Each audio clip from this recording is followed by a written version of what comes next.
कृष्णाय वासुदेवाय हरये परमात्मने प्रणतक्लेशनाशाय गोविन्दाय नमो नमः।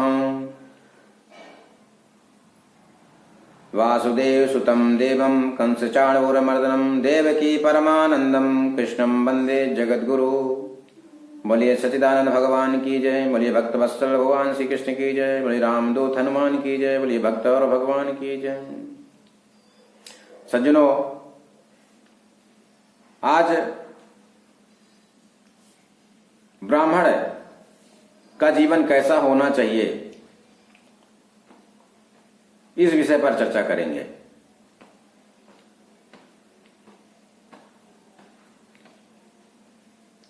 ब्राह्मण के लिए वेद में कहा गया है, ब्राह्मणस्य हि देहोऽयं शूद्र कामाय नेष्यते कच्छराय तपसे चेह प्रेत्यानंद सुखाय च। ब्राह्मण के लिए वेद ने कहा है, ब्राह्मणस्य हि देहोऽयं, ब्राह्मण के शरीर को भोग की जरूरत नहीं है। ब्राह्मण का जो शरीर है वो भोग के लिए नहीं बनाया गया है। ब्राह्मण के लिए भोग करना क्षुद्र बताया गया है। क्षुद्र कामाय नेष्यते किच्छराय तपसे चेह प्रेत्यानंद सुखाय च। ब्राह्मण तप के लिए बनाया गया है। ब्राह्मण को तपस्वी होना चाहिए, ब्राह्मण को ब्रह्मचारी होना चाहिए। ब्राह्मण को वैसे भी हमारे वेद में कहा गया है, दान देना, दान लेना, अध्ययन करना, अध्ययन कराना और यज्ञ करना, यज्ञ कराना। ब्राह्मण को सिर्फ ये 6 काम ही बताए गए हैं। ब्राह्मण जब तपस्वी होगा, व्रती होगा, वेद के बताए गए नियमों का पालन करेगा, तभी वो वैदिक कहलाएगा। और जो वैदिक ब्राह्मण होगा वही ब्राह्मण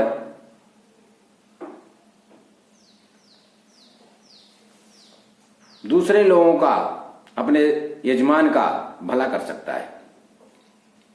कहा गया है,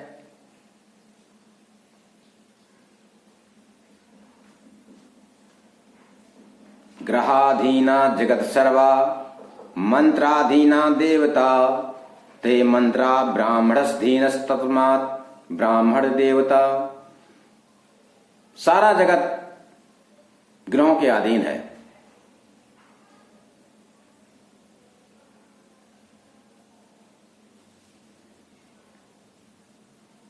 और मंत्र के अधीन देवता लोग हैं। सारा जगत देवताओं के अधीन और मंत्र देव के अधीन देवता, और मंत्र ब्राह्मण के अधीन है। इसलिए ब्राह्मण को श्रेष्ठ भी कहा गया है और सर्वशक्तिमान भी कहा गया है। ब्राह्मण को देवता की श्रेणी में कहा गया है।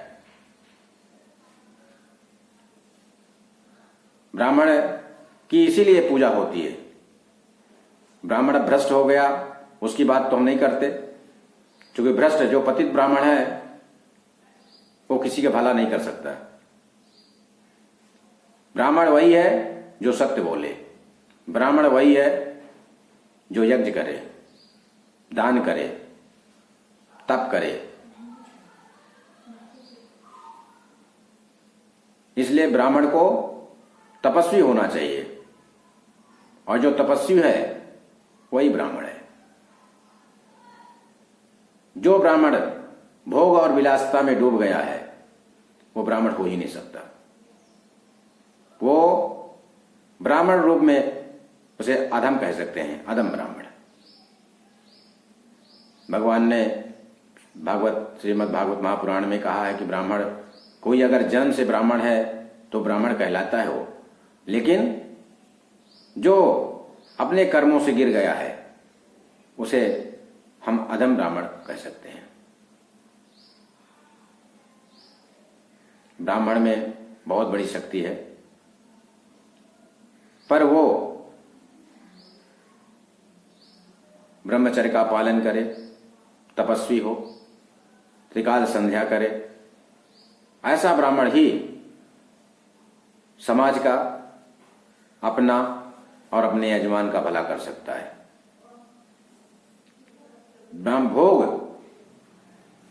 भोग तो ब्राह्मण की दासी कहा गया है।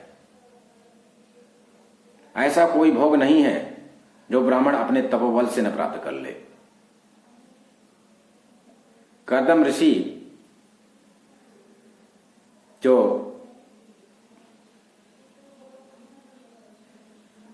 एक तपस्वी थे, लेकिन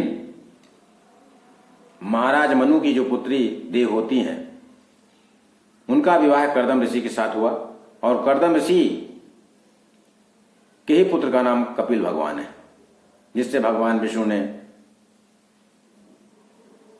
देवहूति के गर्भ से भगवान विष्णु का अवतार हुआ। तो कर्दम ऋषि ने उन राजकुमारी स्वयंभू मनु और शत्रुपा की जो पुत्री देवहूति, उनको सारे भोग दिए उस जंगल में। ये उनके तपोबल में इतनी शक्ति थी। इस संसार में कोई चीज असंभव नहीं है, सब कुछ संभव है, पर मनुष्य नियमों का पालन करे, दृढ़ निश्चयी होकर के, श्रद्धा और भक्ति के साथ, विश्वास करते हुए।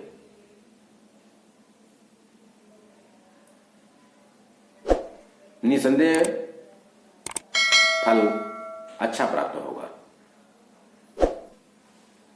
आज के लिए इतना ही। जय श्री राधे, जय श्री।